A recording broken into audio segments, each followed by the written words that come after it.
मैं आकाश के समान हूं, सबके भीतर भी और सबसे बाहर भी। मैं किसी सीमा में बंधा हुआ नहीं हूं। न मुझ में कोई परिवर्तन होता है, न मुझ पर किसी वस्तु का लेप लगता है। मैं सदा एक सा, अचल, निर्मल और निर्लिप्त हूं। मैं वही नित्य, शुद्ध, मुक्त और अखंड आनंद स्वरूप परम ब्रह्म हूं, जो एक है, अद्वितीय है, सत्य है और ज्ञान तथा अनंतता का ही स्वरूप है। वही ब्रह्म मैं ही हूं। इस सत्य का निरंतर अभ्यास ही आत्मबोध का मार्ग है। जब ये भाव गहराता है कि मैं ब्रह्म हूं, तब ये संस्कार अज्ञान और उससे उत्पन्न सभी विक्षेपों तथा भ्रांतियों को उसी प्रकार नष्ट कर देता है जैसे कोई प्रभावशाली औषधि रोगों का समूल नाश कर देती है। ये केवल विचार नहीं, बल्कि निरंतर अभ्यास से उत्पन्न हुआ एक जीवंत अनुभव है, जो भीतर की अंधकारमयी परतों को धीरे धीरे भस्म कर देता है। साधक को चाहिए कि वो एकांत में बैठकर मन को विषयों और आसक्तियों से हटाए, इंद्रियों को संयम में लाए और अनन्य भाव से उस अनंत अद्वितीय आत्मा का ध्यान करे। ये ध्यान किसी कल्पना का नहीं, बल्कि अपने ही सत्य स्वरूप में स्थित होने का अभ्यास है। बुद्धिमान व्यक्ति विवेक के द्वारा संपूर्ण दृश्य जगत को आत्मा में ही विलीन करता हुआ निरंतर उस निर्मल आकाश सदृश अद्वितीय आत्मा में स्थिर रहता है। जो परमार्थ को जान लेता है, वो नाम, रूप और भेद से भरे इस संसार को त्याग नहीं देता, बल्कि उनके मोह से मुक्त हो जाता है। वो अपने परिपूर्ण चैतन्य और आनंद स्वरूप में अवस्थित रहता है।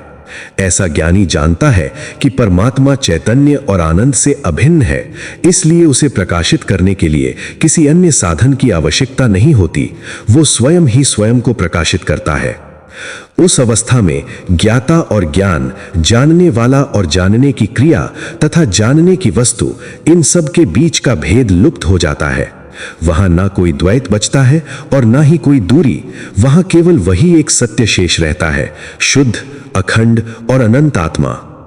जब आत्मा रूपी अरणी में निरंतर ध्यान रूपी मंथन किया जाता है, तब उससे ज्ञान रूपी प्रचंड ज्वाला प्रकट होती है, जो अज्ञान रूपी समस्त ईंधन को भस्म कर देती है। जैसे सूर्य के उदय से पहले ही अंधकार का नाश हो जाता है और फिर सूर्य स्वयं प्रकट हो जाता है, वैसे ही ज्ञान के प्रकट होने से पहले अज्ञान नष्ट हो जाता है और उसके पश्चात आत्मा अपने स्वाभाविक प्रकाश में स्वयं ही प्रकाशित हो उठती है।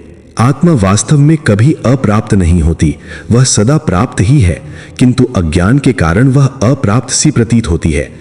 जैसे किसी व्यक्ति के गले में ही खोया हुआ हार उसी के गले में मिल जाता है, वैसे ही आत्मा भी सदा अपने ही भीतर विद्यमान है।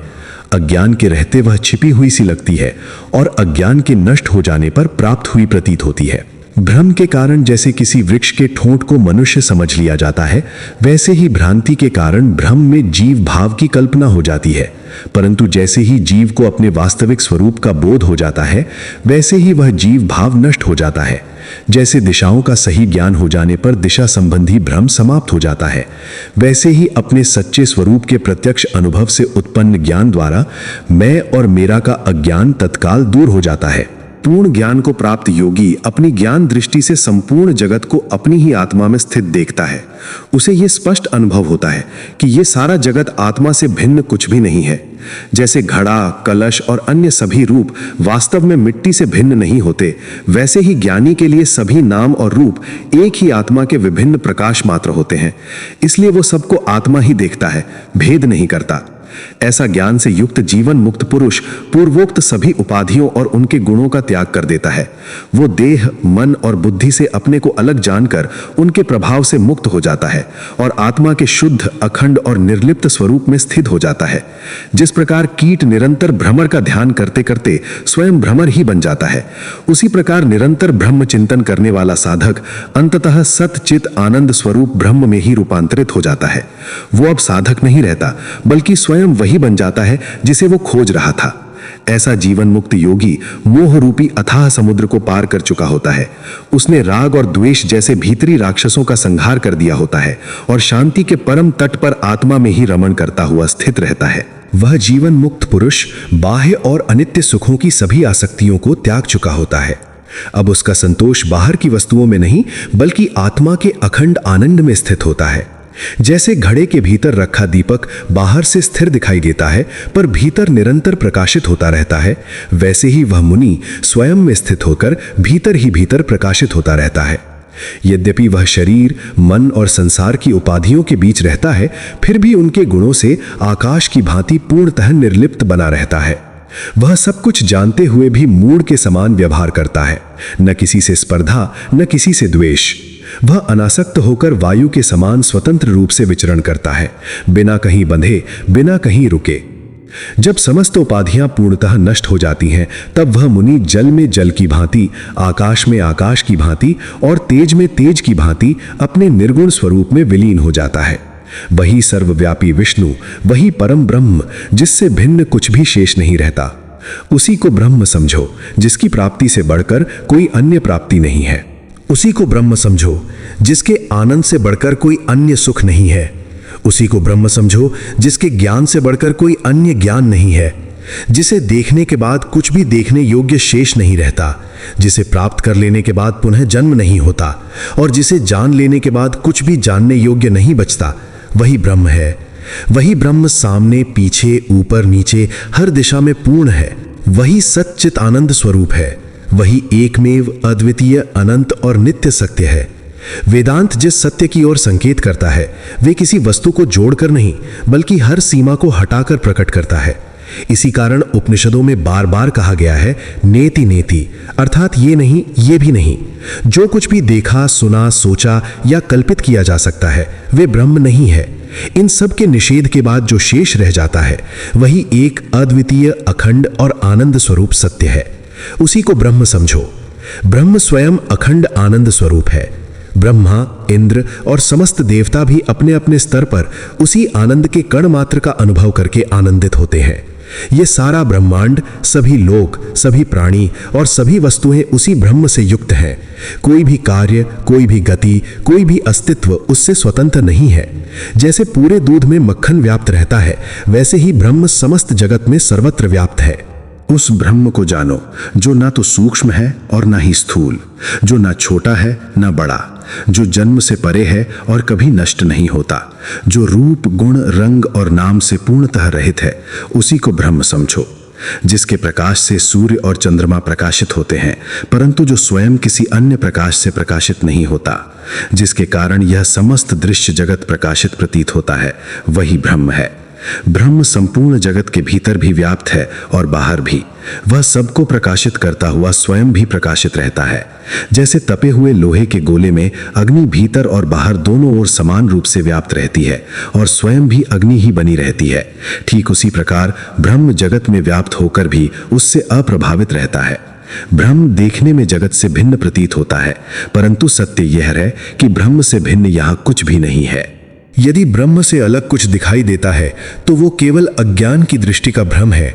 ज्ञान होने पर यह स्पष्ट हो जाता है कि जो कुछ भी है वो केवल और केवल वही ब्रह्म है। यदि ब्रह्म से भिन्न कुछ प्रतीत होता है तो वो मृग मरीचिका के समान केवल भ्रम है, सत्य नहीं। जो कुछ भी देखा जाता है, जो कुछ भी सुना जाता है, वो सब ब्रह्म से अलग नहीं है। तत्व ज्ञान के उदय होने पर साधक को यह स्पष्ट अनुभव होने लगता है कि यह संपूर्ण जगत अपने सभी रूपों और नामों सहित केवल वही एक सच्चित आनंद स्वरूप ब्रह्म है। तब अलगाव का कोई भाव शेष नहीं रहता। सर्वव्यापी सच्चित आत्मा को केवल ज्ञान दृष्टि से ही देखा जा सकता है। जैसे प्रकाशमान सूर्य को कोई अंधा व्यक्ति नहीं देख सकता, वैसे ही अज्ञान की दृष्टि से आत्मा का साक्षात्कार संभव नहीं है। आत्मा इंद्रियों का विषय नहीं है, वो केवल विवेक और ज्ञान के द्वारा ही अनुभूत होती है। जब जीव श्रवण, मनन और निदिध्यासन के द्वारा प्रज्वलित ज्ञान अग्नि में भली भांति तप्त हो जाता है, तब उसकी समस्त मलिनताएं नष्ट हो जाती हैं। वह ठीक उसी प्रकार निर्मल हो जाता है जैसे अग्नि में तपकर सोना अपनी शुद्ध चमक प्रकट कर देता है। तब जीव का वास्तविक स्वरूप स्वयं ही प्रकाशित होने लगता है। जब हृदय आकाश में आत्मा रूपी ज्ञान सूर्य का उदय होता है, तब अज्ञान रूपी अंधकार पूर्णतः नष्ट हो जाता है। उस प्रकाश में सर्वव्यापी, सबका आधारभूत ब्रह्म स्वयं प्रकट हो उठता है और उसी के प्रकाश से समस्त जगत प्रकाशित प्रतीत होने लगता है। वह आत्मा दिशा, देश और काल से परे है। वह सर्वत्र व्याप्त है, समस्त शीत ताप को हरने वाला है, नित्य आनंद स्वरूप और पूर्णतः निर्मल है। जो साधक अपने इसी आत्मा रूपी तीर्थ में अवस्थित हो जाता है, वह बाहर से पूर्णतः निष्क्रिय दिखाई देता है, पर भीतर से वह सर्वज्ञ, सर्वव्यापी और अमृत स्वरूप हो जाता है। गुरुदेव के आदेश का पालन करते हुए आचार्य शंकर काशी धाम में पधारे। उस युग में काशी केवल एक तीर्थ नगरी नहीं थी, बल्कि भारत की आध्यात्मिक चेतना का जीवंत हृदय थी। यहाँ वेदों की गूंज थी, उपनिषदों की चर्चा थी और शास्त्रार्थ की परंपरा जीवित थी। दंडी सन्यासी, वैदिक आचार्य, तपस्वी ब्राह्मण और दूर दूर से आए साधक, सभी का यहाँ निरंतर आवागमन बना रहता था। गंगा के घाटों पर मंत्रोच्चार गूंजते थे और संध्या के समय दीपों की पंक्तियां मानो स्वयं ज्ञान का प्रकाश बिखेरती थीं। इसी कारण आचार्य शंकर ने अपने कर्म और विचार की भूमि के रूप में काशी को चुना। मणिकर्णिका घाट के समीप, जहां जीवन और मृत्यु का रहस्य आमने सामने खड़ा प्रतीत होता है, आचार्य शंकर ने अपने शिष्यों के साथ अपना आसन स्थापित किया। अल्प आयु के इस बाल सन्यासी का तेजस्वी कलेवर, प्रखर नेत्र और निसंकोच वाणी देखकर काशी के जनमानस में अपार कुतूहल उत्पन्न हो गया। लोग आश्चर्य से पूछते, इतनी कम आयु में ऐसा ज्ञान? किंतु जब उन्होंने बोलना आरंभ किया तो यह स्पष्ट हो गया कि यह कोई साधारण बालक नहीं, बल्कि वेदांत का साक्षात स्वरूप है।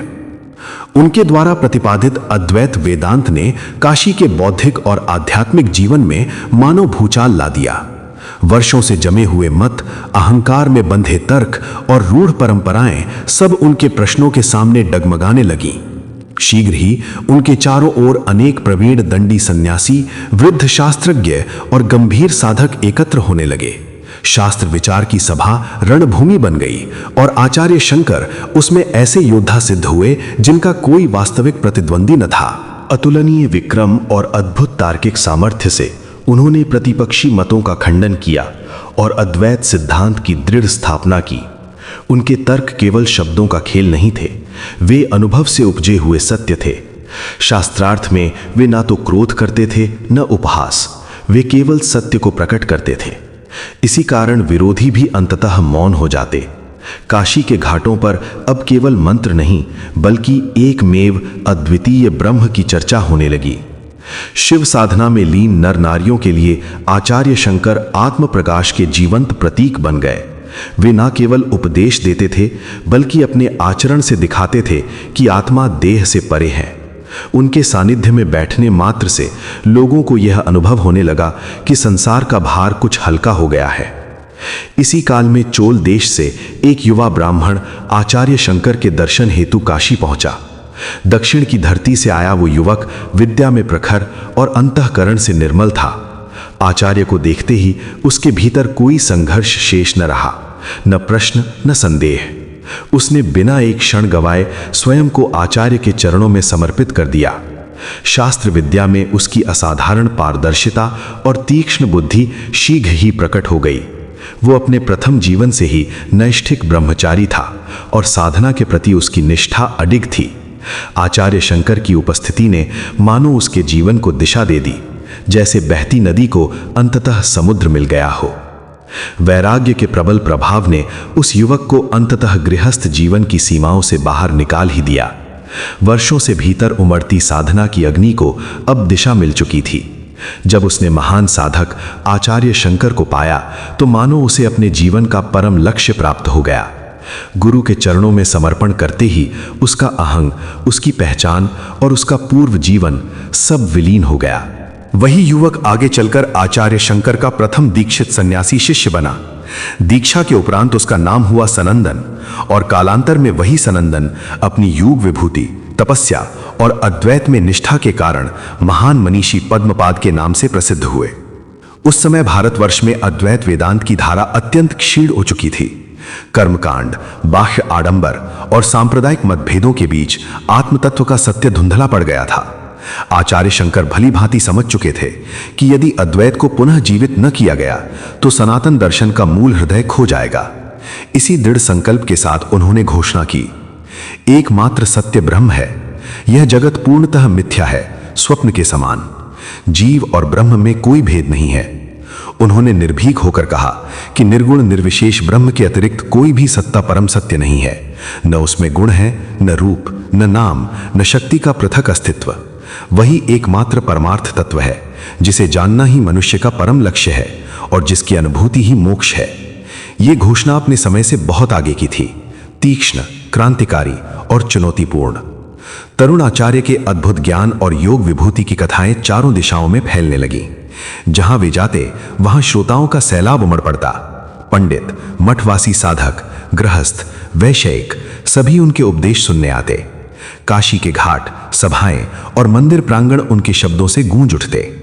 परंतु प्रश्न ये था, क्या सभी उनके अद्वैत को समझ पा रहे थे? निर्विशेष ब्रह्म की धारणा साधारण मनुष्य के लिए सरल नहीं थी। जो व्यक्ति देह, मन और इंद्रियों से अपनी पहचान बनाए बैठा हो, वो मैं ब्रह्म हूं की अनुभूति कैसे करे? कौन अधिकारी है और कौन नहीं, ये भेद उस समय आचार्य शंकर अपने उद्दीपन और तेजस्वी अवस्था में कहीं भूलते से प्रतीत हुए। वे सत्य को उसकी सर्वोच्च ऊंचाई से बोल रहे थे, पर श्रोताओं की भूमि उतनी तैयार नहीं थी। इसी अंतर्द्वंद्व के क्षणों में आचार्य शंकर काशी की अधिष्ठात्री देवी मां अन्नपूर्णा के चरणों में नतमस्तक हुए। उन्होंने मौन भाव से प्रार्थना की कि हे माता, यदि मेरा मार्ग सत्य है तो मुझे यह भी दिखाओ कि उस सत्य को जन सामान्य तक कैसे पहुंचाया जाए। एक दिन प्रातःकाल गंगा स्नान के उपरांत आचार्य शंकर मणिकर्णिका घाट की ओर जा रहे थे।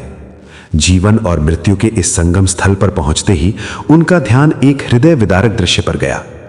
मार्ग के बीच एक युवा विधवा स्त्री बैठी थी, अपने मृत पति के शव को गोद में रखे विलाप करती हुई। उसका करुण क्रंदन पूरे घाट को स्तब्ध कर रहा था। आगे बढ़ना कठिन हो गया था। वो स्त्री शव के साथ मार्ग रोककर बैठी थी। पूछने पर ज्ञात हुआ कि उसके पास अंत्येष्टि के लिए आवश्यक साधन तक नहीं थे, न धन, न सहारा, न कोई अपना। समाज ने पहले ही उसे विधवा कहकर त्याग दिया था और अब मृत्यु ने उसका अंतिम आश्रय भी छीन लिया था। उस क्षण आचार्य शंकर के भीतर कुछ टूट गया। यही वो क्षण था जहां अद्वैत का शुष्क बौद्धिक स्वरूप करुणा में परिवर्तित होने लगा। उन्हें पहली बार स्पष्ट दिखा कि केवल जगत मिथ्या है कह देना पर्याप्त नहीं, जब तक उस जगत में पीड़ित मनुष्य को सहारा न मिले। यहीं से आचार्य शंकर के अद्वैत में करुणा, व्यवहार और लोक कल्याण का प्रवेश हुआ, जो आगे चलकर उनके दर्शन को पूर्णता देता है। उस शोकाकुल स्त्री की दशा और भी करुण हो उठी थी। वह बीच बीच में वहां से गुजरने वाले यात्रियों से अंत्येष्टि के लिए धन की भिक्षा भी मांग रही थी, परंतु किसी का मन पिघलता नहीं था। शव को गोद में रखे वह मार्ग के बीच बैठी थी, जिससे आगे बढ़ने का कोई उपाय शेष न रहा। आचार्य शंकर अपने शिष्यों के साथ वहीं रुक गए। उन्होंने दोनों हाथ जोड़कर विनम्र स्वर में कहा, माता, यदि आप इस देह को थोड़ा सीधा रख दें और मार्ग से हटा दें तो हम लोग अपने कार्य के लिए आगे बढ़ सकेंगे। पर शोक में डूबी उस रमणी के कानों तक किसी की बात पहुंच ही नहीं रही थी। आंसुओं से भरी आंखें, विक्षिप्त सा मुख और कांपता हुआ कंठ, वह हटने को तैयार नहीं थी। आचार्य शंकर और उनके शिष्य एक विचित्र संकट में फंस गए। आगे जाने का मार्ग बंद था और पीछे लौटने का भी कोई अर्थ नहीं था। उन्होंने बार बार उससे विनती की, पर वह अपनी हट पर अडिग रही। अंततः उस स्त्री ने कठोर स्वर में कहा, हे सन्यासियों, यदि हटने या खिसकने का अनुरोध करना ही है तो शव से क्यों नहीं कहते? यदि आपके सिद्धांत सत्य हैं तो शव स्वयं क्यों नहीं हट जाता? यह सुनकर सभी स्तब्ध रह गए। शंकराचार्य के मुख से करुणा से भरे शब्द निकले, माता, किसी के कहने से ऐसा कैसे हो सकता है? यह निष्प्राण देह स्थान परिवर्तन कैसे करेगी? तभी उस स्त्री ने अपना रोदन रोक दिया। उसका स्वर अचानक दृढ़, गंभीर और अर्थपूर्ण हो गया। उसने कहा, आचार्य, आप तो हर जगह ये उपदेश देते फिरते हैं कि ब्रह्म ही करता है, जगत मिथ्या है और सब कुछ उसी की शक्ति से चलता है। फिर ये निष्प्राण शक्तिहीन देह स्वयं को क्यों नहीं हटा सकती? यदि ब्रह्म सर्व करता है तो यहां आपकी बाधा क्यों बनी हुई है? इतना कहकर वो स्त्री क्षण भर में अदृश्य हो गई। न शव रहा, न विलाप, न कोई चिन्ह। वहां खड़े सभी लोग विस्मय में डूब गए। ये कोई साधारण घटना नहीं थी। आचार्य शंकर के अंतःकरण में उसी क्षण एक गहरा बोध जाग उठा। उन्हें समझते देर न लगी, ये माता अन्नपूर्णा की लीला थी। उस क्षण आचार्य शंकर ने अनुभव किया कि केवल निर्विशेष निर्गुण ब्रह्म का उपदेश सभी के लिए ग्राह्य नहीं हो सकता। साधारण अधिकारी के लिए सगुण ब्रह्म, शक्ति युक्त ईश्वर की भावना ही सहज और उपयोगी है। निर्विशेष परब्रह्म का तत्व तो उन विरले साधकों के लिए है जो उच्चतम ज्ञान की साधना में प्रवृत्त हैं। ये घटना उनके दर्शन में करुणा और व्यावहारिक विवेक का बीज बो चुकी थी। कुछ समय पश्चात एक और प्रसंग घटित हुआ। एक दिन आचार्य शंकर पुनः गंगा स्नान के लिए घाट की ओर जा रहे थे। उनके पीछे शिष्यों और भक्तों का समूह था। मणिकर्णिका के मार्ग पर अचानक सामने एक भीषण चांडाल आ गया। उसके शरीर से शमशान की गंध आ रही थी और उसके साथ कई विकराल कुत्ते भी थे। उसे देखकर शंकर और उनके साथियों ने अनायास ही दूरी बना ली। आचार्य ने उससे कहा, भाई जरा उधर खिसक जाओ। तभी उस चांडाल ने जो उत्तर दिया वो ज्ञान से गर्भित और चमत्कारपूर्ण था। उसके कंठ से ऐसे शब्द निकले कि शंकराचार्य और उनके शिष्य स्तब्ध रह गए। वो बोला, आचार्य, आप किसे हटने को कह रहे हैं, इस शरीर को या उस आत्मा को? आत्मा तो सर्वव्यापी, निष्क्रिय और निष्कलुष है, वो हटेगी कहां?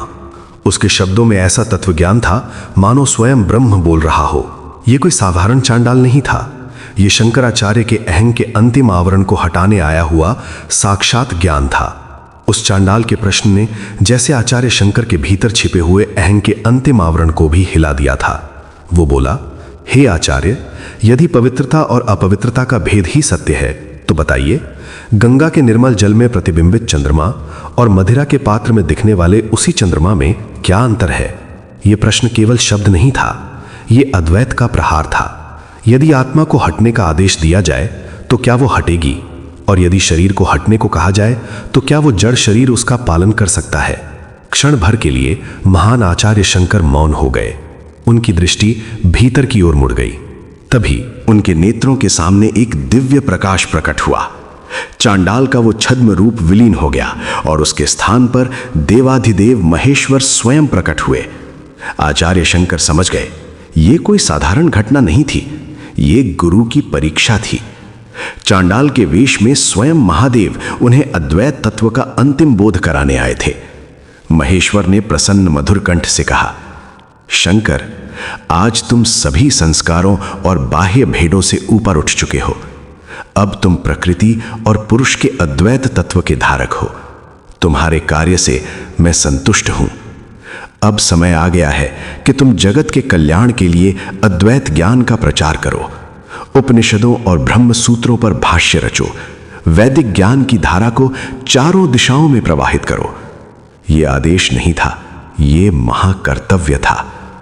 महेश्वर अंतर्धान हो गए और आचार्य शंकर के नेत्रों से अश्रुधारा बहने लगी। उन्होंने निश्चय किया, हिमालय की गोद में तपस्या से पवित्र हुई भूमि पर मैं आसन जमाऊंगा और मानवता के लिए अद्वैत का अमृत रचूंगा। कुछ घनिष्ठ शिष्यों के साथ वे ऋषिकेश पहुंचे, वो पावन भूमि जहां ऋषियों की यज्ञों की गूंज आज भी वायु में विद्यमान थी। वहीं श्री नारायण की एक प्राचीन मूर्ति बहुत काल से पूजित होती आ रही थी, परंतु डाकुओं के आक्रमणों के कारण उस मूर्ति को गंगा के जल में छिपा दिया गया था। वर्षों तक उसका कोई पता नहीं चला। एक दिन गहन ध्यान की अवस्था में आचार्य शंकर ने गंगा के भीतर उस स्थान का संकेत दिया। जब मूर्ति को बाहर निकाला गया तो समस्त जन विस्मित रह गए। बद्रीनाथ धाम की स्थिति भी कुछ ऐसी ही थी। सीमा पार से आने वाले दस्यु मूर्ति को नष्ट करने का प्रयास करते रहते थे। उसकी रक्षा के लिए उसे जल कुंड में सुरक्षित रखा गया, पर समय बीतने के साथ मूल दिव्य विग्रह के स्थान पर सामान्य प्रतीकों की पूजा होने लगी। ये देखकर आचार्य शंकर का हृदय व्यथित हो उठा। उन्होंने सभी साधुओं और ग्रामवासियों को बुलाया और गंभीर स्वर में कहा, मैंने संकल्प लिया है श्री नारायण की उस प्राचीन दिव्य मूर्ति को जल गर्भ से पुनः स्थापित करूंगा, क्योंकि जहां श्रद्धा है वहीं ईश्वर प्रकट होते हैं। यहीं से एक नए अध्याय की शुरुआत होने वाली थी। आचार्य शंकर अपने शिष्यों के साथ मार्ग में आगे बढ़ रहे थे।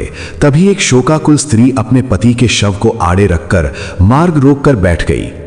वो बीच बीच में यात्रियों से धन की भिक्षा भी मांग रही थी, परंतु आगे बढ़ने का कोई उपाय नहीं था। आचार्य शंकर ने विनम्रता से हाथ जोड़कर कहा, मां, कृपया शव को सीधा कर दें या थोड़ा एक और कर दें जिससे हम अपने कर्तव्य पथ पर आगे बढ़ सकें।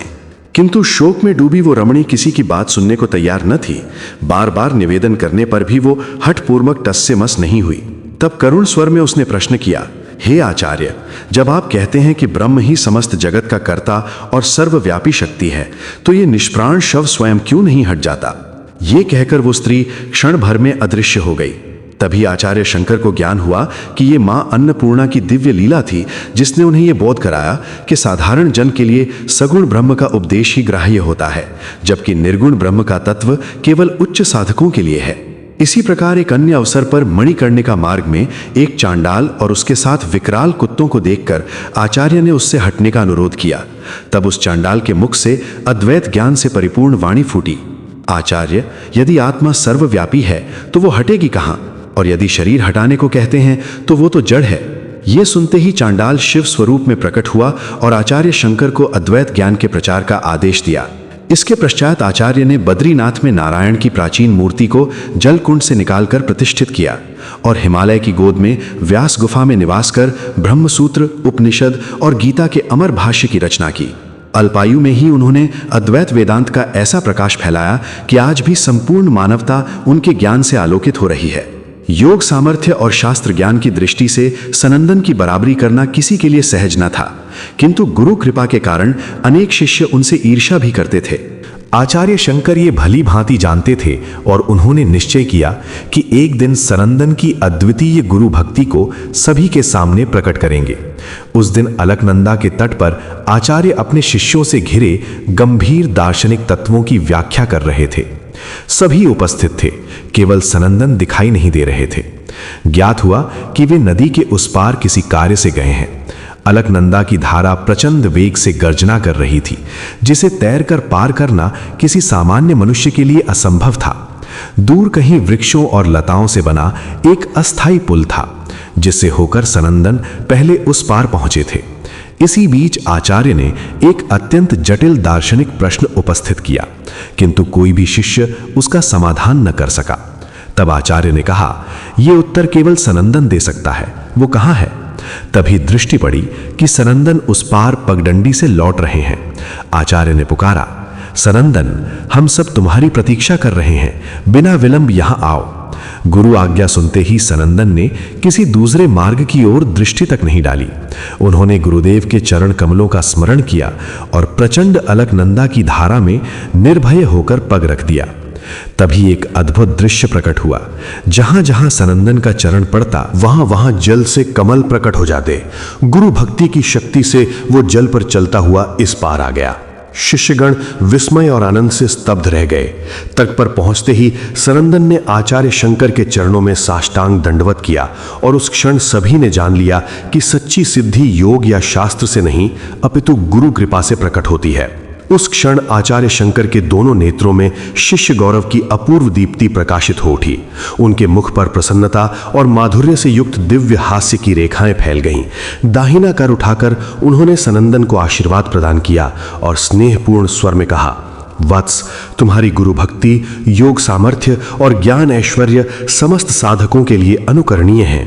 जिस प्रकार तुम कमलों पर चरण रखकर अलकनंदा को पार कराए हो, उसी प्रकार तुमने माया सागर को भी लांग लिया है। आज से तुम पद्मपाद के नाम से विख्यात होगे। आचार्य के इस स्नेहपूर्ण आशीर्वाद से अभिभूत होकर पद्मपाद बने सनंदन के मुख से उपस्थित प्रश्न की ऐसी मीमांसा प्रवाहित हुई, जिसमें अद्वैत ज्ञान की नवीन और सुस्पष्ट व्याख्या प्रकट हुई।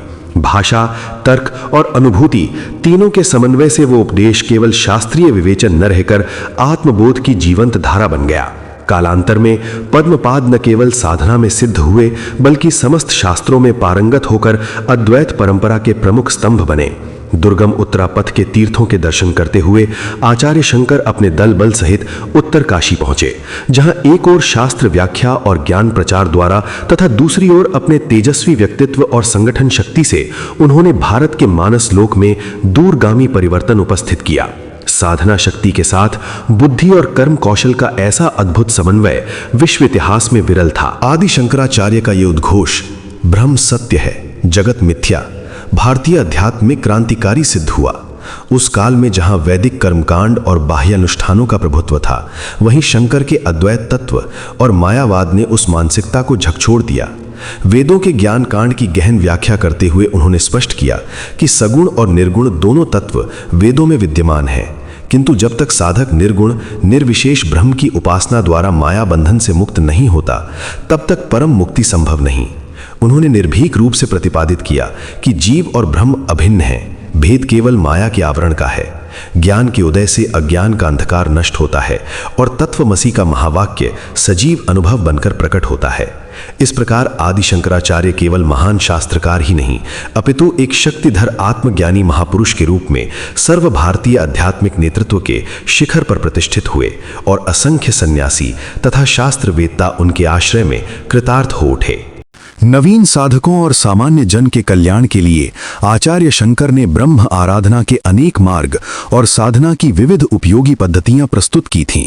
उन्होंने माया कहकर इन सब का तिरस्कार नहीं किया, बल्कि ज्ञान और उपासना के बीच एक अद्भुत समन्वय स्थापित किया। उनके स्तोत्रों में ये स्पष्ट दिखाई देता है कि जहां एक ओर निर्गुण ब्रह्म का उच्चतम तत्व विद्यमान है, वहीं दूसरी ओर साधारण भक्तों के लिए पूजा, अर्चना, भजन और सगुण उपासना का मधुर आश्रय भी सुरक्षित है। आचार्य शंकर जानते थे कि समस्त भारत में अद्वैत वेदांत का ध्वज फहराने के लिए केवल दार्शनिक तर्क ही नहीं, बल्कि परंपरा में प्रतिष्ठित विद्वानों की स्वीकृति भी आवश्यक है। उन दिनों चारों ओर मीमांसा दर्शन के महान आचार्य कुमारिल भट्ट की कीर्ति गूंज रही थी।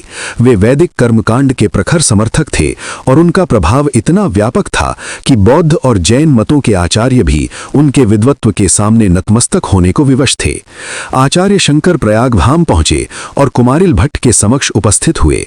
विनय और दृढ़ता से उन्होंने कहा, महात्मन, आपके दर्शन की अभिलाषा लेकर ही मैं प्रयाग आया हूं। वेदांत के अद्वैत सिद्धांत के प्रचार हेतु मैं भारत भ्रमण पर निकला हूं, किंतु आप जैसे दिग्गज आचार्य की शास्त्रीय स्वीकृति के बिना मेरा ये कार्य पूर्णता को नहीं पहुंच सकता। मैं जानता हूं कि आप वेद के कर्मकांड पक्ष के समर्थक हैं, इसलिए चाहता हूं कि आप मेरे मत का परीक्षण करें। यदि आपके आशीर्वाद से उस पर भाष्य या समर्थन प्राप्त हो जाए तो अद्वैत मत सुदृढ़ रूप से प्रतिष्ठित हो सकेगा। यह सुनते ही कुमारिल भट्ट के नेत्रों में क्षण भर के लिए तीव्र ज्वाला सी प्रकट हुई। उन्होंने निर्निमेष दृष्टि से उस 16 वर्षीय किशोर सन्यासी को ऊपर से नीचे तक देखा। उनके मन में विस्मय और रोष दोनों एक साथ उठे। ये कौन है? इतनी अल्प आयु में ऐसा दुस्साहस? ये केवल दृष्टता है या फिर दैवी प्रतिभा का प्रकाश? उनके शिष्य उत्तेजित हो उठे और आचार्य शंकर तथा उनके अनुयायियों को घेर लिया। किंतु जैसे ही आचार्य शंकर की वास्तविक पहचान प्रकट हुई, वातावरण में एक गहन गंभीरता छा गई। तब कुमारिल भट्ट ने गंभीर स्वर में कहना आरंभ किया, आचार्य, मैं तुम्हें जानता हूं। आप गोविंद स्वामी के शिष्य हैं, ये मैं भली भांति जानता हूं। कुमारिल भट्ट ने शांत किंतु गूढ़ स्वर में कहा, आपकी अलौकिक प्रतिभा और अद्भुत शक्ति की कथाएं मैंने भी सुनी हैं। उत्तराखंड में निवास करते हुए आपने जो महान भाष्य रचनाएं की हैं, उनकी कीर्ति यहां तक पहुंच चुकी है। ये कहते हुए आचार्य शंकर ने अपने द्वारा रचित प्रमुख ग्रंथ आदरपूर्वक आगे बढ़ाए और विनम्रता से बोले, भट्टपाद, इन ग्रंथों का अवलोकन कर आप स्वयं मेरे मत का निर्णय करें। सत्य को पहचानने के लिए तटस्थ दृष्टि ही पर्याप्त होती है। तभी कुमारिल भट्ट का स्वर गंभीर और दृढ़ हो उठा, आचार्य, आप अत्यंत उपयुक्त समय पर यहाँ आए हैं। मैंने निश्चय कर लिया है कि तुषारा अग्नि में प्रवेश कर इस शरीर का परित्याग करूंगा। बहुत समय पूर्व मैं नालंदा गया था और वहां आचार्य धर्म कीर्ति के सानिध्य में न्याय शास्त्र का गहन अध्ययन किया। बाद में वे ही बौद्धाचार्य मुझसे शास्त्रार्थ में पराजित हुए और उन्होंने प्राण त्याग दिए। उसी पाप के प्रायश्चित स्वरूप आज मैं भी देह त्याग का संकल्प ले चुका हूं। क्षण भर रुककर उन्होंने आगे कहा, किंतु महात्मन, इसका अर्थ ये नहीं कि मैं वैदिक सत्य से विमुख हूं। वेद की पुनः सर्वांगीण प्रतिष्ठा ही मेरे जीवन का उद्देश्य रहा है। इस मार्ग में आपका अद्वैत मत और मेरा कर्मकांड समय के साथ परस्पर समीप ही आते जाएंगे। फिर उन्होंने आचार्य शंकर की ओर देखकर कहा, अब आप मेरे शिष्य मंडन मिश्र के पास जाएं। यद्यपि वो मेरा शिष्य है, किंतु उसकी प्रतिभा और विद्वता अद्भुत है। यदि आप उसे शास्त्रार्थ में पराजित कर दें तो समझ लेना कि मैं स्वयं पराजित हो गया। इतना कहकर वैदिक जगत के उस महान आचार्य कुमारिल भट्ट ने निश्चय पूर्वक अग्नि में प्रवेश किया और अपने शरीर का त्याग कर दिया। दक्षिण दिशा में माहिष्मती नगरी थी, जहां पंडित मंडन मिश्र का निवास था। वे वेद विद्या के अप्रतिम आचार्य, महान याज्ञिक और धर्मगुरु के रूप में विख्यात थे। यज्ञ, दान और शास्त्र परंपरा में उनके प्रभाव की कोई सीमा न थी। राजाओं और धनिकों तक उनके शिष्य थे। जब आचार्य शंकर वहां पहुंचे तो उन्होंने एक विशाल प्राचीर से घिरे भव्य यज्ञ स्थल को देखा। वेदज्ञ ब्राह्मणों और शिष्यों के मध्य मंडन मिश्र अग्निहोत्र में लीन थे। द्वारपालों ने आचार्य शंकर को भीतर जाने से रोक दिया। बार बार विनय करने पर भी अनुमति न मिली। अंततः परिस्थितियां ऐसी बनी कि आचार्य शंकर को अपनी योग विभूति प्रकट करनी पड़ी। योग बल से विक्षण मात्र में आकाश मार्ग से उस प्राचीर को पार कर यज्ञ स्थल के भीतर प्रकट हो गए। ये दृश्य देखकर मंडन मिश्र क्रोधित हो उठे। ये कौन है? इतना दुस्साहस! मेरी अनुमति के बिना यज्ञ भूमि में प्रवेश! वे तेज कदमों से आगे बढ़े।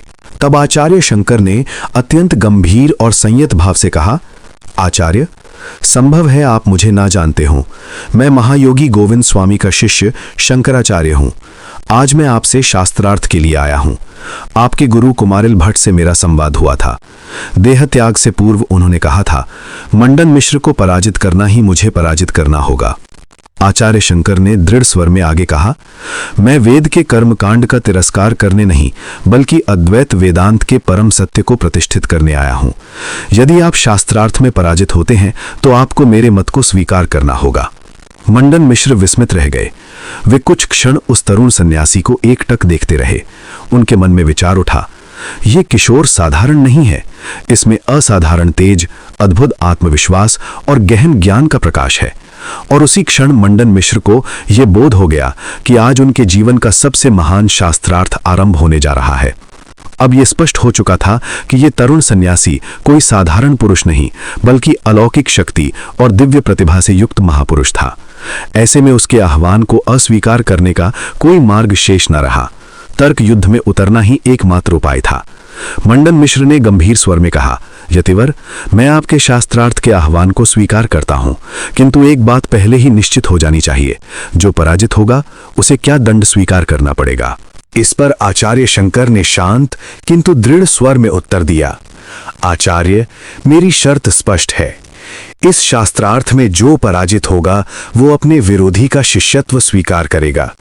यदि आप हारेंगे तो आपको मुझे अपना गुरु मानकर गृहस्थाश्रम का त्याग करते हुए संन्यास ग्रहण करना होगा, और यदि मैं पराजित हुआ तो मैं आपका शिष्य बनकर सदा के लिए संन्यास मार्ग का परित्याग कर दूंगा। मंडन मिश्र ने क्षण भर विचार कर कहा, यह शर्त मुझे स्वीकार है, किंतु अब यह भी निश्चित किया जाए कि इस शास्त्रार्थ की मध्यस्थता कौन करेगा। तभी आचार्य शंकर बोले, आचार्य, अनेक स्थानों पर मैंने आपकी धर्मपत्नी विदुषी भारती देवी की कीर्ति सुनी है।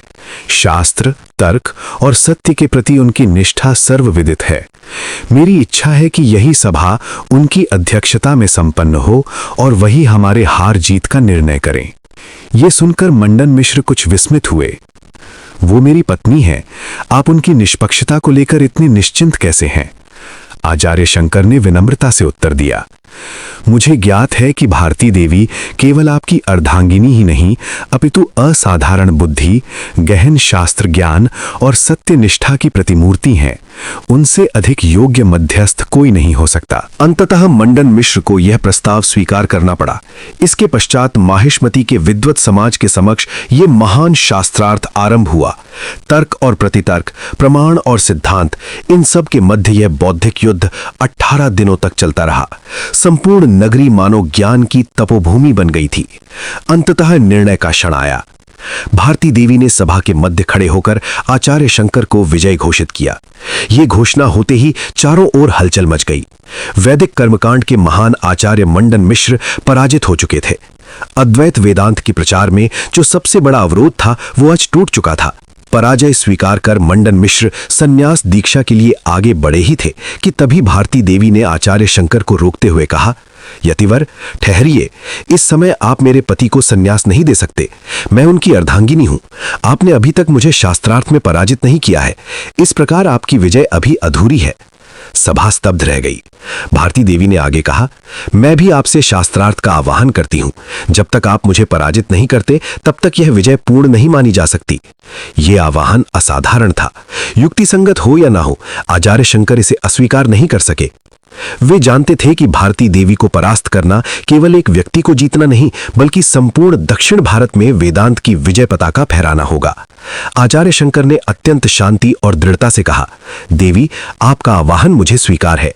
और इस प्रकार एक और अद्वितीय तर्क युद्ध की भूमिका तैयार हो गई, जहां ज्ञान, विवेक और ब्रह्म विद्या की अंतिम परीक्षा होने वाली थी।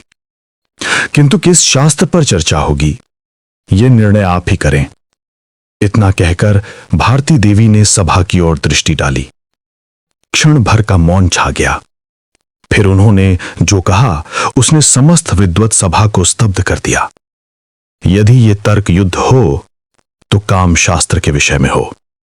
यह सुनते ही आचार्य शंकर चकित रह गए, मानो विशाल शास्त्र सागर के सामने किसी ने एक क्षुद्र जलकण रख दिया हो। ऐसा उन्हें प्रतीत हुआ।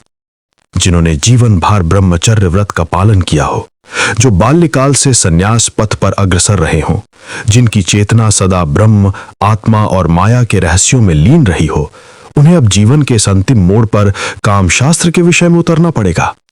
ये उनके लिए न केवल कठिन बल्कि पीड़ादायक भी था। मन के भीतर एक क्षण के लिए उदासी की रेखा उभर आई। उन्होंने विनम्र स्वर में कहा, देवी, मेरा आपसे एकमात्र निवेदन है, कृपा कर इस विषय को छोड़कर किसी अन्य शास्त्र पर तर्क कीजिए। शास्त्रों का समुद्र अपार है, वेदांत, मीमांसा, सांख्य, योग, किंतु ये विषय मेरे व्रत और साधना के विपरीत है। पर भारती देवी का स्वर अडिग था। उन्होंने शांत किंतु तीक्ष्ण वाणी में उत्तर दिया, यतिवर, आप सर्वशास्त्रविद और महाज्ञानी के रूप में प्रसिद्ध हैं, तो फिर हमारे द्वारा प्रस्तुत ये विषय आपके ज्ञान की परिधि से बाहर कैसे हो सकता है? आप तो ब्रह्मविद हैं, फिर इस विषय पर विचार करने में आपको संकोच क्यों हो रहा है? क्षण भर रुककर उन्होंने आगे कहा, और एक बात और, पूर्व शर्त के अनुसार आज से मेरे स्वामी संन्यास ग्रहण करने जा रहे हैं। उससे पहले मैं ये परखना चाहती हूं कि आपके ज्ञान की सीमा क्या है और आपके योग सामर्थ्य की गहराई कितनी है। ये एक नारी का नहीं, एक अद्भुत बुद्धि का, एक प्रखर विवेक का आह्वान था। इस चुनौती को स्वीकार किए बिना आचार्य शंकर के पास कोई मार्ग शेष न रहा। उन्होंने 1 महीने का समय मांगा और सभा से विदा ले ली। माहिष्मती नगरी के समीप एक घने वन के किनारे एक दिन आचार्य शंकर एकांत में बैठे थे। मन गहन चिंता में डूबा हुआ था। वे जानते थे कि काम शास्त्र के केवल तात्विक सिद्धांत जान लेना पर्याप्त नहीं होगा। इस शास्त्र का व्यावहारिक पक्ष, जिसका ज्ञान प्रत्यक्ष अनुभव से ही संभव है, उससे वे पूर्णतः अनभिज्ञ थे। आजन्म ब्रह्मचारी सन्यासी के लिए ये मार्ग असाध्य था। बिना प्रत्यक्ष अनुभूति के वे उस प्रतिभाशालिनी भारती देवी के समक्ष क्षण भर भी टिक नहीं पाएंगे। ये सत्य उन्हें भीतर तक मथ रहा था। तभी उनके अंतःकरण में एक उपाय उदित हुआ, असाधारण किंतु योग सिद्धि से संभव, अन्य के शरीर में प्रवेश। अपने योग बल से किसी ऐसे व्यक्ति के शरीर में प्रवेश करना जिसने सांसारिक जीवन का पूर्ण अनुभव किया हो, और उसी माध्यम से काम शास्त्र के व्यावहारिक पक्ष को जान लेना। पर ऐसा अवसर कहाँ मिलेगा? ईश्वर की लीला देखिए। शीघ्र ही एक अद्भुत संयोग उपस्थित हुआ। समाचार मिला कि समीपवर्ती वन में एक राजकीय शव संस्कार हो रहा है। मृतक कोई साधारण व्यक्ति नहीं, एक तरुण राजा था जिसका नाम था अमरूक। ये सुनते ही आचार्य शंकर के नेत्रों में दृढ़ निश्चय की ज्योति प्रकट हो उठी। उन्होंने उसी क्षण निर्णय कर लिया, इस अवसर को छोड़ना अब संभव नहीं। घने वन के मध्य स्थित एक पर्वत की एकांत गुफा में जाकर उन्होंने अपने शिष्यों से कहा, भारती देवी के अहंकार का क्षय किए बिना हमारा ये व्रत पूर्ण नहीं हो सकता। अद्वैत की विजय अभी अधूरी है। फिर अत्यंत शांत और गंभीर स्वर में बोले, मैं अब योग बल से इस मृत राजा के शरीर में प्रवेश करूंगा। गुफा में मौन छा गया। शिष्य विस्मित थे, किंतु जानते थे ये निर्णय किसी सामान्य पुरुष का नहीं, एक महामुनि का था। और इस प्रकार एक और अलौकिक अध्याय आदि शंकराचार्य के दिव्य जीवन में आरंभ होने जा रहा था। आचार्य शंकर ने शिष्यों की ओर दृष्टि कर शांत किंतु दृढ़ स्वर में कहा, 1 मास पूर्ण होने से पूर्व ही मैं पुनः अपने शरीर में लौट आऊंगा। तुम लोग इस परित्यक्त देह की अत्यंत सतर्कता से रक्षा करना। ये गुप्त स्थान किसी को ज्ञात ना हो, कोई भी व्यक्ति इस शरीर को स्पर्श तक न करे। इतना कहकर वे समाधि में प्रविष्ट हो गए। उधर राजा अमरूक के शव संस्कार की समस्त तैयारी पूर्ण हो चुकी थी। चंदन की लकड़ियों के विशाल ढेर सजाए गए थे। घृत से आहुति दी जा रही थी। मंत्री, पुरोहित और सभासद वैदिक अनुष्ठानों में संलग्न थे। अचानक अर्थी में कंपन हुआ। क्षण भर में सबकी दृष्टि उसी ओर टिक गई। जो देह निश्चल पड़ी थी उसमें धीरे धीरे स्पंदन होने लगा। देखते देखते मृत राजा की आंखें खुल गईं। यह दृश्य इतना अद्भुत था कि उपस्थित जनों की बुद्धि मानो स्थिर हो गई। जिसे मृत्यु का ग्रास समझ लिया गया था, उस देह में पुनः प्राणों का संचार हो चुका था। देव कृपा, महादेव की लीला, चारों ओर जयघोष गूंज उठा। मालाएं और आभूषण हटाकर राजा उठ बैठे। उन्हें राजमहल ले जाया गया, परंतु सब शीघ्र ही समझ गए ये वही राजा नहीं था। उनकी दृष्टि में अब विलास की चमक नहीं थी। भोग और व्यसन के दृश्य सामने आते ही वे भीतर से सिमट जाते थे। राज्य में अब बुद्धिमत्ता, संयम और विवेक का प्रकाश फैलने लगा। राजा के निर्णयों में अपूर्व गंभीरता और ज्ञान झलकने लगा। परंतु वो पूर्व का भोगासक्त राजा अमरूक नहीं रहा था। रानी के मन में संदेह का बीज अंकुरित होने लगा। क्या किसी महायोगी ने इस मृत शरीर में प्रवेश किया है? मंत्रियों के हृदय में भी यह आशंका गहराने लगी। अंततः रानी और प्रधानमंत्री ने एक गुप्त निर्णय लिया। जो भी सूक्ष्म देह वाला योगी इस शरीर में प्रविष्ट हुआ है, उसे अब लौटने का अवसर नहीं दिया जाएगा। राजा का यह जीवन किसी भी उपाय से बनाए रखना होगा। मंत्री अत्यंत चतुर और प्रवीण था। उसे विश्वास था जो योगी परकाया प्रवेश कर सकता है, उसका अपना शरीर किसी न किसी एकांत स्थान में अवश्य सुरक्षित होगा। यदि उस देह को नष्ट कर दिया जाए तो ये साधक इस शरीर को छोड़ नहीं सकेगा। तुरंत कठोर आदेश जारी हुआ, जहां कहीं भी किसी योगी या सन्यासी की निष्क्रिय देह मिले, उसे तुरंत दाह कर दिया जाए। राजा के सैनिक चारों दिशाओं में खोज के लिए निकल पड़े। ये समाचार आचार्य शंकर के शिष्यों तक पहुंचा। वे भय से कांप उठे। यदि गुरु के शरीर का पता लग गया तो उसकी रक्षा असंभव हो जाएगी। प्रधान शिष्य पद्मपाद ने विलंब न करने का निश्चय किया। गुरु को तत्काल सावधान करना ही अब एकमात्र उपाय था। कुछ शिष्य व्राताओं के साथ वे राजा अमरूक के समीप पहुंचे। विनीत भाव से उन्होंने निवेदन किया, प्रभु, राजा के आदेश से दल बनाकर संपूर्ण क्षेत्र की खोज हो रही है। आपके परित्यक्त शरीर को देखते ही वे उसे दाह कर देंगे। अब यहां और ठहरना अत्यंत संकटपूर्ण है। कृपा कर शीघ्र अपने वास्तविक शरीर में लौट चलिए। आचार्य शंकर ने गहन दृष्टि से सबको देखा। वे समझ चुके थे इस देश में उनका प्रयोजन अब पूर्ण हो चुका था। अद्वैत के लिए आवश्यक ज्ञान वे प्राप्त कर चुके थे। अब समय था वापसी का। थोड़े ही समय में आचार्य शंकर ने कामशास्त्र के समस्त तत्वों को पूर्ण रूप से आत्मसात कर लिया। ज्ञान उनके लिए संग्रह की वस्तु नहीं था, वह तो चेतना में उतर जाने वाला प्रकाश था। शिष्यों को आश्वस्त करते हुए उन्होंने शांत स्वर में कहा, अब तुम शीघ्र ही पर्वत की उस गुफा में लौट जाओ और प्रतीक्षा करो। ये शरीर मैं अब त्यागने जा रहा हूं। उसी क्षण वो आशंका सत्य रूप में प्रकट हो गई, जिसकी कल्पना शिष्यों के हृदय में भय बनकर बैठी थी। राज्य के सैनिकों की एक टुकड़ी ने जंगल में सन्यासियों के गुप्त निवास का पता लगा लिया। खोज करते हुए वे गुफा तक पहुंच गए और वहां उन्होंने एक निष्प्राण देह देखी। सैनिकों को आते देखकर शिष्यों का हृदय कांप उठा। किसी भी स्थिति में वे गुरु की देह को उनके हाथों नहीं पड़ने देंगे। परंतु तभी एक अद्भुत घटना घटी। जैसे किसी गहन निद्रा में लीन व्यक्ति का सहज जागरण हो, वैसे ही उस निष्प्राण देह में हलचल होने लगी। आचार्य शंकर धीरे धीरे उठकर बैठ गए। उस अलौकिक दृश्य को देखकर सैनिक स्तब्ध रह गए। भय और विस्मय से उनका साहस टूट गया और वे बिना कुछ कहे वहां से लौट गए। उसी दिन आचार्य शंकर पूर्ण रूप से अपने शरीर में लौट आए और उसी क्षण राजा अमरूक का जीवन भी समाप्त हो गया। ये घटना योग विभूति की एक महान लीला के रूप में चारों ओर फैल गई।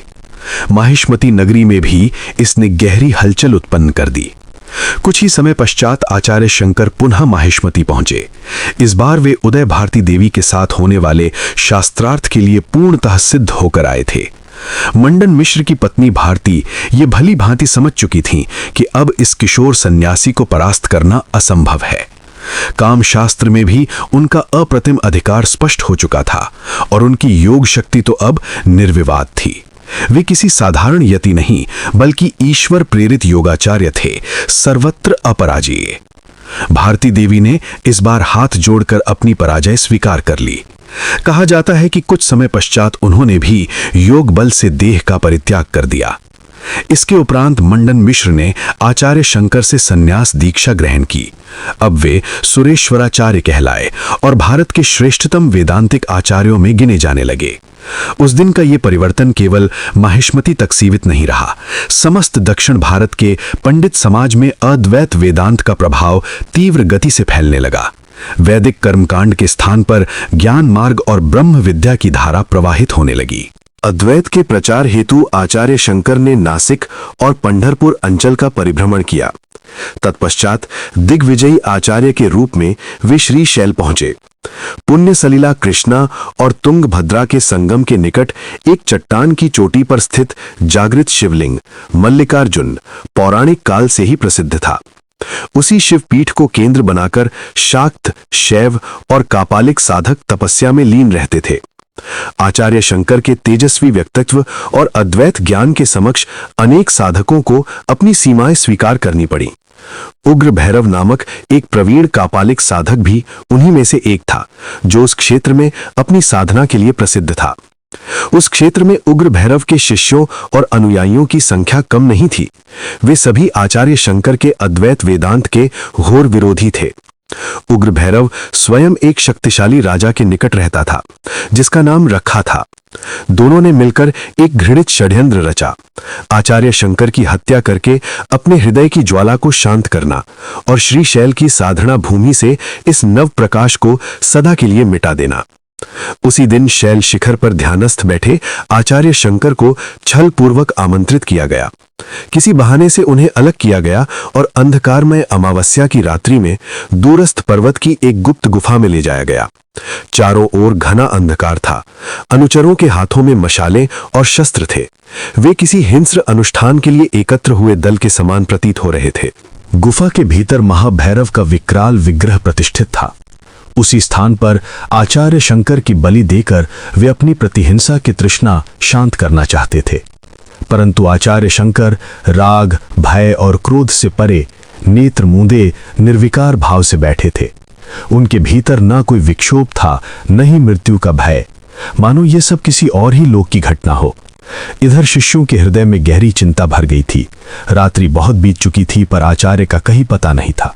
कोई नहीं जानता था कि वे ध्यान में लीन हैं या किसी भयंकर विपत्ति में पड़ गए हैं। कुटी के समीप पद्मपाद गहन ध्यान में बैठे थे। सहसा उनका ध्यान टूटा। उनके भीतर एक प्रचंड शक्ति का संचार हुआ। नेत्रों में अद्भुत दीप्ति प्रकट हो उठी। तेजोदीप्त कंठ से एक गर्जना करते हुए वे उठ खड़े हुए। उनके साथ अन्य शिष्य और अनुयायी भी चल पड़े। दुर्गम पहाड़ी मार्गों को पार करते हुए वे उस गुफा तक पहुंच गए जहां हत्या की समस्त तैयारियां पूरी हो चुकी थीं। उसी क्षण शिष्यों ने अप्रत्याशित रूप से आक्रमण कर दिया। क्षण भर में ही दृश्य बदल गया। जो कापालिक अभी तक क्रूरता से भरे थे, वे हतप्रभ हो उठे। आचार्य शंकर के वध के लिए रखी गई विशाल तलवार को पद्मपाद ने झपट लिया और उग्र भैरव पर प्रहार कर दिया। उग्र भैरव भूमि पर गिर पड़ा। उसके अनुयायी भयभीत होकर चारों दिशाओं में भाग खड़े हुए। उस दिन पद्मपाद के भीतर प्रकट हुई उन्मत्त दिव्य शक्ति को देखकर सभी विस्मित रह गए। बाद में ज्ञात हुआ कि साधना जीवन के प्रारंभिक काल में उन्होंने भगवान नरसिंह की उपासना की थी और उनसे वर प्राप्त किया था, जिस क्षण गुरु पर संकट आएगा उसी क्षण मैं तेरे भीतर प्रकट होकर उनकी रक्षा करूंगा। गुरुदेव के संकट में वही नरसिंह शक्ति पद्मपाद में प्रकट हुई थी। इसके पश्चात आचार्य शंकर ने शिष्यों और पार्षदों के साथ श्रीशैल का त्याग किया और गोकर्ण की ओर प्रस्थान किया, जहां अद्वैत की शांति, करुणा और ब्रह्म बोध की धारा पुनः प्रवाहित होने वाली थी।